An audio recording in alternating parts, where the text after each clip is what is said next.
या गाजलेल्या ड्रग्स कॉन्सर्टमध्ये नेमकं काय चालतं, कशा प्रकारे ड्रग्स पेडलर्स कॉन्टॅक्ट करतात याचा उलगडा केलाय अशाच कॉन्सर्टना वारंवार जाणाऱ्या एका तरुणानं. आपण पाहूया.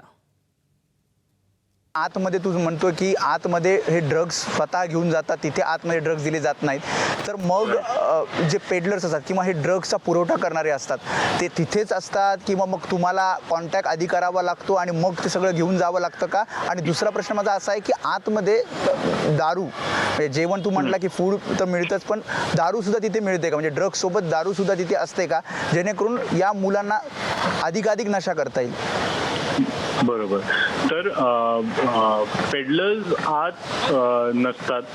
पेडलर्सला बाहेर जसं आपण मॅरिजुआना किंवा बाकी पण ड्रग्सचे प्रकार आपण बघतो, तर ही लोक बाहेरच ते कुठून तरी पेडलरकडून याला स्कोर करणे हा प्रकार वापरण्यात येतो.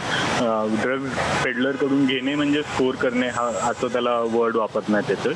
तर ही लोक पेडलरकडे जाऊन आधी स्कोर करतात आणि आपापले. पण कसं घेतलं जातं ते, कसं घेतलं जातं?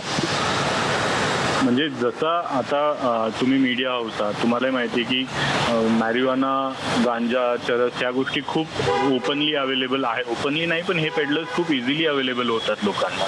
तर ते त्यांना कॉन्टॅक्ट करतात, आपापसातून कुठून तरी काहीतरी कॉन्टॅक्ट होतो आणि सगळे वेगवेगळ्या जागेवरून घेतात.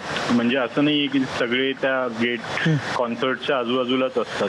दे आर नॉट अवेलेबल देअर. बाहेरून कुठून तरी ड्रग्ज घेऊन येतात ही लोक.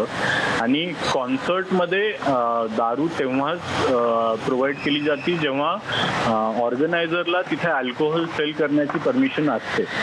कारण हे सगळे licences, sound licences, fire licence. पण इथे 9x9 मध्ये होती का?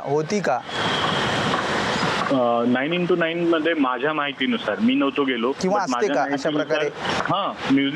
या म्युझिक कॉन्सर्ट मध्ये ऑर्गनायझर दारूचं लायसन्स घेतात, अल्कोहोल सेलचं लायसन्स घेतात आणि मोठे मोठे ब्रँड्स, बडवायझर आणि जॉनी वॉकर्स असे बरेच मोठे मोठे ब्रँड्सचे स्टॉल्स असतात तिथे, जे त्यांनी ऑर्गनायझर्स कडून ती जागा विकत घेतलेली असती. त्या इव्हेंट पुरती रेंटनी घेतलेली असती, विकत नाही, रेंटवर घेतात ती. बरं. एबीपी माझा, उघडा डोळे बघा नीट.